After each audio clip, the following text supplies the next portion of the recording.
Hello everyone, welcome back to this channel. In this video, I will show you the easy and clear steps on how to turn off notifications in Microsoft Edge on Android.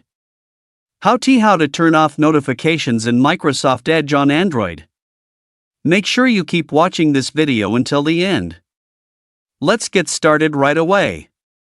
Firstly, open the Microsoft Edge app on your Android device. This is the initial screen of the Microsoft Edge app. Next, tap the three-line icon at the bottom right of the screen.